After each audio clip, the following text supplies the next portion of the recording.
Akashvani Adilabad 100.2 FM మనసు నిండా. నమస్కారం డాక్టర్ సునీల్ కుమార్ గారు. నమస్కారం అండి. మరి ముందుగా చెప్పుల్లి, మనం మిద్దె తోటల మీద కానీ పెరటి తోటల్లో కానీ ఈ కూరగాయల్ని మనకు మనమే ఎందుకు పండించుకోవాలంటారు? అసలు అవసరం ఏమంటారు? ప్రస్తుతం చూసినట్లయితే కనుక సమాజంలో మనకు అనేక రకమైనటువంటి ఆరోగ్య సమస్యలు ఎదురవుతూ ఉన్నాయి. తక్కువ వయసులోనే చాలా రకాల ఆరోగ్య సమస్యలు ఎదురవ్వడము, అదేవిధంగా మనం సంపాదించిన దాంట్లో ఎక్కువగా మనము హాస్పిటల్స్ చుట్టూ తిరగడానికే సరిపోతుంది. ముఖ్యంగా ఏంటంటే మనం సరైన ఆహారం తీసుకున్నట్లయితే, ఆహారమే మనకు ఔషధంగా మారినప్పుడు ఈ ఆరోగ్య సమస్యలు అనేవి రావు. అయితే మనం తింటున్నటువంటి ఆకు కూరగాయలు కావచ్చు, ఇంకా ఇతర రకాలటువంటి మన ఉత్పత్తులు కావచ్చు, చాలా రకాల క్రిమి సంహారక మందులు వాడటం వలన, వాటిలోన ఈ అవశేషాలు ఉండటం వలన మన యొక్క శరీరంలోని లివర్ లాంటి భాగం కావచ్చు, కిడ్నీ లాంటి భాగాలపైన కావచ్చు, వాటి ప్రభావం వలన ఆరోగ్య సమస్యలు వస్తున్నాయి. కాబట్టి మనకు మనమే ఈ రోజుల్లో కనుక ఇంటి దగ్గరలో పండించుకోగలిగితే కనుక మనం మంచి ఆహారాన్ని, ఔషధానికి సమానమైనటువంటి ఆహారాన్ని తీసుకొని మనం ఎప్పటికి కూడా ఆరోగ్యంగా ఉండొచ్చు. అయితే దీనిలో భాగంగానే మనకు మిద్దె తోటల పెంపకం అనేది చాలా ప్రాముఖ్యత సంతరించుకుంటున్నది. అంటే ఇప్పటికీ కూడా మనకు పల్లెటూళ్ళలో పెరటి తోటల పెంపకం చేపడుతున్నారు. కాకపోతే పట్టణ ప్రాంతాల్లో ఇరుకైన ప్రదేశాలు, అంటే ఇంటి చుట్టూ పెరడు లేకపోవడం వలన, ఇంటి చుట్టూ జాగ లేకపోవడం వలన మనం ఏంటంటే ఇల్లు మీదనే, డాబా మీద, అంటే మిద్దె మీద కూరగాయలు సాగు చేసుకోవాలి. ఈ కూరగాయలు సాగు చేసుకునే విధానం అంటే అందరికీ అర్థం కాదు. ఏ విధంగా సాగు చేసుకోవాలా, ఎట్లా సాగు చేసుకోవాలా, చాలా కొత్త సబ్జెక్టు. కాబట్టి మనం దీని గురించి చర్చించుకోవాల్సినటువంటి అవసరం ఉంటుంది. మరి ఇప్పుడు ఈ మిద్దె మీద కానీ బిల్డింగ్ మీద ఎసుంటి కూరగాయల్ని మనం పండించుకోవచ్చు? ఇప్పుడు బిల్డింగ్ మీద ఏంటంటే మనం అన్ని రకాల కూరగాయలను సాగు చేసుకోవచ్చు. టమాటా కానీ, వంకాయ కానీ, బెండ కానీ, అదేవిధంగా ఆకుకూరలు, తీగజాతి కూరగాయలు. ఇప్పుడు మనం అనుకున్నట్టు కూరగాయలు కాకుండా మనము పండ్లను కూడా ఈ మధ్యకాలంలో మన ఆరోగ్య దృష్ట్యా పండ్లు కూడా తినడం జరుగుతూ ఉంటుంది. కాబట్టి పండ్ల తోటలను కూడా మనం సాగు చేసుకోవచ్చు. 1 లేదా 2 మొక్కలను మనము సీతాఫలమే కావచ్చు, బొప్పాయి కావచ్చు, జామ కావచ్చు, దానిమ్మ, మనం జాగ్రత్త చేసుకుంటే మామిడిని కూడా సాగు చేసుకోవచ్చు. అదేవిధంగా మనం పూల సాగు కూడా చేసుకోవచ్చు. ఈ విధంగా అన్ని రకాల పంటలను మనం మిద్దె పైన సాగు చేసుకోవచ్చు. కాకపోతే దీంట్లో ఉన్నటువంటి మనకు కావాల్సినటువంటి విషయాల్ని చక్కగా తెలుసుకోవాలి. ఏమేమి అవసరమైతే అనేది అందరికి అవగాహన ఉండదు. కాబట్టి మనం మంచిగా దీని గురించి పూర్తిగా తెలుసుకోవాలి. మొదటగా తెలుసుకొని నెమ్మదిగా చేసుకుంటూ పోతే మనం తప్పకుండా దాంట్లో మంచి కూరగాయలను మనం పండించుకోవచ్చు. ఇక లాకి వేసుకొని చేసే బదులు మొత్తం తెలుసుకొని చేస్తే మంచిగా లాభం ఉంటుంది. మెల్లమెల్లగా నేర్చుకుంటూ చేసుకోవాలి. మొదటిసారి మనం దాంట్లో ఫెయిల్ కావచ్చు, ఒకసారి చేసినప్పుడు ఇంకోసారి చేయాలా, లేదంటే తెలుసుకోవాలా. శాస్త్రవేత్తల ద్వారా కానీ, ఇతర అధికారుల ద్వారా కానీ విషయాన్ని తెలుసుకొని మనం చేసుకున్నట్లయితే తప్పకుండా విజయం సాధించవచ్చు దాంట్లో. మరి ఇప్పుడు వాళ్ళన్న కొత్తగా ఈ మిద్దె మీద, అంటే బిల్డింగ్ మీద ఈ తోటను పెట్టాలని అనుకున్నారనుకో, వాళ్ళ దగ్గర ఏమేమి వస్తువులు ఉండాలా, వాళ్ళు ఏమేమి గుర్తుంచుకోవాలంటారు?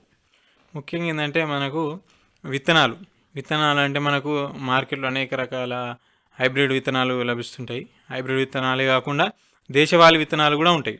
మనకి ఎట్లాగో మనం ఇంటి దగ్గర మనమే సాగు చేసుకుంటున్నాం కాబట్టి హైబ్రిడ్ కంటే కూడా మనం దేశవాళీ విత్తనాలను సాగు చేసుకుంటే చాలా మంచిది. మనకేంటంటే అనేక రకాల మనం వ్యాధి నిరోధక శక్తి, అంటే వ్యాధులను తట్టుకునే శక్తి కలిగి ఉంటాయి ఈ దేశవాళీ రకాలు. అదేవిధంగా మంచి పోషకాలను కూడా ఎక్కువ మోతాదులో కలిగి ఉంటాయి. కాబట్టి మనకు ఏంటంటే మనం ఒక బిజినెస్ లాగా చేయట్లేము. మన ఆరోగ్యం దృష్టిలో మన కోసం, మన ఇంటి కోసం సాగు చేస్తున్నాం, మన కోసం మనం చేసుకుంటున్నాం. కాబట్టి తక్కువ మొత్తంలో అవసరం అవుతుంది. కాబట్టి మనం దేశవాళీ విత్తనాలు అనేది మంచివి. ఈ విత్తనాలని సాగు చేసుకోవాలి. కొంచెం ఆలస్యంగా మనకు పూత కాత వచ్చినా కూడా ఆరోగ్యానికి చాలా మంచివి. ఆ విధంగా చేసుకోవాలి. మనకు వీలు కలగట్లేదు, దేశవాళీ విత్తనాలు దొరకట్లేదు అనుకున్నట్లయితే మనం సంకర రకాల, హైబ్రిడ్ రకాలు కూడా విత్తుకోవచ్చు. ఈ విధంగా మనకు కావాల్సిన కూరగాయలన్నింటినీ సాగు చేసుకోవచ్చు. తర్వాత విత్తనాలతో పాటు మనకేంటంటే ఇంకొక అంశము మనకు మట్టి మిశ్రమం. ఎందుకంటే కొందరు ఈ మన్నును సరైన తెచ్చుకోలేక నష్టపోతుంటారు. అదంటే ఏ మట్టి ఉంటే మంచిది? మట్టి అనేది చాలా సింపుల్ అనిపిస్తుంది మనకు మాట్లాడుకుంటుంటే, కానీ చాలా ముఖ్యమైన విషయం ఇది. మన దగ్గర ఏంటంటే నల్లరేగడి భూములు ఎక్కువ, నల్ల మట్టి వాడుతూ ఉంటారు. నల్ల మట్టి వలన మనకు ఉద్యాన పంటలకు అంత శ్రేయస్కరం కాదు నల్ల మట్టి. ఎందుకంటే ఎర్రమట్టి మంచిది. మనము ఎర్రమట్టితో పాటు మనకు సమపాలలో ఏంటంటే వర్మి కంపోస్ట్ కానీ, లేదంటే పశువుల ఎరువు కానీ, దాంతోపాటు మనకు కొబ్బరి పీచు, కోకోపీటు అంటాం. ఈ మూడింటి యొక్క మిశ్రమాన్ని మనం కలిపి తయారు చేసుకోవాలి. అట్లనే వీటితో పాటు మనకి ఏంటంటే నేల ద్వారా మనకు భూమి నుంచి అనేక తెగుళ్ళు వస్తాయి, శిలీంధ్రాలు, మనం విల్ట్ అంటూ ఉంటాము, వేరుకుళ్ళు అలాంటివి వస్తుంటాయి. కాబట్టి మనము ట్రైకోడర్మా విరిడేని దాంట్లోనే కలుపుకోవాలి. దాంతోపాటు చెదలు పట్టకుండా మనకు వేపపిండి కూడా వేసుకోవాలి. ఇవన్నిటిని మిశ్రమంగా తయారు చేసుకొని మనము వీటిలో నింపుకోవాలి. ఏది మనకు మడులలో కానీ, సిమెంటు కుండీలలో కానీ, లేదంటే మనకు ప్లాస్టిక్ బ్యాగులు దొరుకుతాయి, పాలిథీన్ బ్యాగులు అంటాం. అదేంటంటే మనకు 30 సెంటీమీటర్ల ఘన పరిమాణం ఉంటాయి అన్నట్టు, 1 ఫీటు. ఎట్లా చూసినా కూడా మనకు దాని పొడవు, వెడల్పు, దాని యొక్క ఎత్తు చూసినా కూడా 30 సెంటీమీటర్లు ఉంటుంది. అలాంటి వాటిలో కూడా మనం ఈ కూరగాయలన్నింటినీ కూడా సాగు చేసుకోవచ్చు. అయితే మనకేంటంటే మొదటగా స్టార్ట్ చేసేవాళ్ళు పాలీ బ్యాగ్స్ ఏవైతే ఉన్నాయో అవి తీసుకోవచ్చు. లేదు అనుకుంటే మనకు పాలీ బ్యాగ్స్ దొరకట్లేవు అనుకుంటే మనకేంటంటే మన బకెట్లు ఉంటాయి కదా, ప్లాస్టిక్ బకెట్లు, మన పెయింట్ డబ్బాలు కావచ్చు, లేదంటే మన పెరుగు డబ్బాలు కావచ్చు. లేకపోతే ఇంకా మంచి ఏంటంటే ఇప్పుడు ఒక్కొక్క మొక్క, టమాటా, వంకాయ లాంటి వాటికి ఈ డబ్బాలు, బకెట్లు. అదేవిధంగా ఆకుకూరలు అనుకోండి, కొంచెం ఎక్కువ ఏరియా కావాలి. అటువంటిప్పుడు మంచిది ఏంటంటే మనకు పాడుపడినటువంటి మన ఖరాబ్ అయిన కూలర్లు ఉంటాయి, ఫైబర్, దాని ఏవైతే ఉంటాయో తీసేసి ఆ యొక్క ఫైబర్ ముక్కలు ఏవైతే ఉంటాయో వాటిలో మనం మట్టి మిశ్రమం నింపుకొని మనం ఆకుకూరలను మంచిగా అద్భుతంగా సాగు చేసుకోవచ్చు. చాలా మంచి క్వాలిటీ వస్తాయి. ఈ ఫైబర్ కూడా మనకేంటంటే మనం పాలీ బ్యాగ్స్ అనుకోండి 1-2 సంవత్సరాలు మాత్రం వాడచ్చు. ఈ ఫైబర్ మన ఖరాబ్ అయిన కూలర్లు ఏవైతే ఉన్నాయో అవి 10 సంవత్సరాల వరకు కూడా అట్లనే ఉంటాయి, ఖరాబ్ కాకుండా మంచిగా ఈజీగా చేసుకోవచ్చు. సులువుగా చేసుకోవచ్చు. మనకు పెద్ద ఖర్చు కూడా ఏమి ఉండదు, దాంట్లో ఎక్కువ రోజులు ఉంటుంది. మనం ప్లాస్టిక్ ని కూడా బయట వారేయకుండా అట్లా చేసుకోవచ్చు. కాబట్టి ఈ ప్లాస్టిక్ కూలర్లని బయట వారేయకుండా ఇట్లా కోసేసి దాంట్లో మట్టి నింపి కూరగాయలు కానీ ఆకుకూరలు కానీ పెట్టుకుంటే మంచిగా ఉంటుంది. ఎవరైనా బయట వాడేసినా కూడా మనం తెచ్చుకుంటే నష్టమేం లేదు, మనం పర్యావరణ కాలుష్యాన్ని కూడా కంట్రోల్ చేసినట్టయితే. మరి ఇప్పుడు ఈ మిద్దె మీద అంటే బిల్డింగ్ మీద తోట పెట్టుకునేటోళ్ళు నీళ్లు ఎట్లా ఇవ్వాల్సి ఉంటుంది? నీళ్ళు అంటే ఇప్పుడు మనం ఏదైతే ఉన్నాయో పాలీ బ్యాగులు కానీ, మన ఇందాక చెప్పుకున్నట్లు బకెట్లు కానీ, ఏవైనా ప్లాస్టిక్ బకెట్లు కానీ, వీటన్నిటి కూడా మనకు మురుగునీరు ఎక్కువైతే నీరు ఏదైతే ఉన్నదో అది వెళ్ళిపోయేటట్లుగా రంధ్రాలు చేసుకోవాలి. కింది భాగంలో రంధ్రాలు తప్పకుండా చేసుకోవాలి. తర్వాత ఏంటంటే మనకు ఎప్పుడు కూడా ఎక్కువ బురద అయ్యేటట్లు కాకుండా మనకు తడి పొడి ఉండేటట్లు, పైనుంచి చూసినట్లు పొడిగానే కనబడాలి, కానీ 1 ఇంచు లోపల మనకు తేమ తగలాలి. తడి ఉన్నట్లయితే సరిపోతుంది అన్ని రకాల కూరగాయలకు. ఎందుకంటే వేరుకులు తెగులు సోకేటటువంటి అవకాశం ఉండదు, అంటే సరిపడినంత తేమ ఉన్నప్పుడు. ఈ విధంగా చేసుకోవాలి. దాంట్లోనే మనకు అంటే మనం చేస్తున్న కొద్దీ మనకు అనుభవం పెరుగుతూ ఉంటుంది. కాబట్టి మనము మామూలుగా రోజు క్యాన్తో ఇవ్వచ్చు, లేదంటే పైపులతో ఇవ్వచ్చు. ఆ పైన డ్రిప్పు సదుపాయం కూడా మనం ఏర్పాటు చేసుకోవచ్చు. ఆ విధంగా మనం చేసిన కొద్దీ, మనకు అనుభవం వచ్చిన కొద్దీ వివిధ రకాలుగా చేసుకోవచ్చు. దీంతో పాటు మనకేంటంటే నీటితో పాటు ఎరువులు ఏంటంటే మనం ఒకసారి ఏదైతే మనం మట్టి మిశ్రమం దాంట్లో నింపేసి వీటిలో బకెట్లలో కానీ, వీటిలో ప్లాస్టిక్ ట్రైలలో కానీ చేసినామో దాంట్లో ఉన్న పోషకాలు మనకు మ్యాక్సిమం 6 నెలల వరకు లేదంటే సంవత్సరం వరకు మొక్కలకు లభిస్తాయి.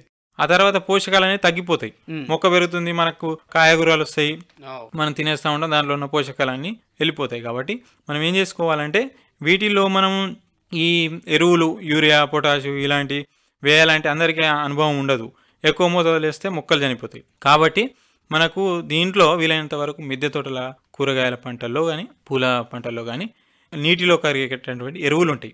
మనకు 19-19-19 అని, లేదంటే 13-0-45 అని నీటిలో కరిగేటటువంటి ఎరువులు ఉంటాయి. ఈ ఎరువులను మనము లీటర్ నీటిలో 5 గ్రాముల చొప్పున కలుపుకొని మనం దాంట్లో పిచికారీ చేసుకోవాలి. ఈ మొక్కల పైన పిచికారీ చేసుకున్నట్లయితే మన వీలును బట్టి వారానికి ఒకసారి లేదా 10 రోజులకు ఒకసారి పిచికారీ చేసుకుంటే మొక్కలో మంచి ఎదుగుదల ఉంటుంది, మంచి నాణ్యమైనటువంటి కాయగూరలు కూడా మనం తీసుకోవచ్చు. మరి ఇప్పుడు మనం ఇంటికాడ అంటున్నాం కదా, మిద్దె మీద కొంచెం జాగాలని ఈ పండ్లని కానీ, కూరగాయలని కానీ, ఆకుకూరలని కానీ పెట్టుకుంటాం కదా, మరి ఇంట్లో కూడా ఏమన్నా పురుగులు కానీ, రోగాలు కానీ వచ్చే అవకాశం ఉన్నదా? వస్తే ఎట్లా నివారణ చేసుకోవాలంటారు? దీంట్లో కూడా ఏంటంటే మనము తక్కువ విస్తీర్ణంలో అనేక రకాల మొక్కలు సాగు చేస్తుంటాం కాబట్టి చీడపీడల ఉధృతి తక్కువగానే ఉంటుంది. అయినా కూడా మనం వాటిని నివారించాలి. కాబట్టి ఎక్కువగా రసం పీల్చే పురుగులు, కొంతవరకు ఆకు తినే పురుగులు వీటిని ఆశిస్తూ ఉంటాయి.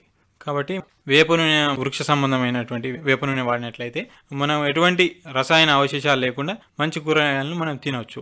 అన్ని రకాల కీటకాలను మనం వేప నూనె ద్వారా నివారించుకోవచ్చు. అదేవిధంగా తెగులు వచ్చినా కూడా, వేరుకులు లాంటి తెగులు వచ్చినప్పుడు ట్రైకోడర్మా, జీవశిలీంద్రనాశిని ట్రైకోడర్మా ద్వారా కూడా వీటిని నివారించుకోవచ్చు. ఇంకొకటి అంటే మనం సేంద్రియ పద్ధతిలో చేసుకోవాలి అనుకుంటే కనుక అల్లము, వెల్లుల్లి, పచ్చిమిర్చి వీటి యొక్క మూడింటి యొక్క మిశ్రమాన్ని మనం వడబోసి నీటిలో కలుపుకొని పిచికారీ చేసుకోవాలి. అనేక రకాలటువంటి చీడపీడల్ని మనం నివారించుకోవచ్చు.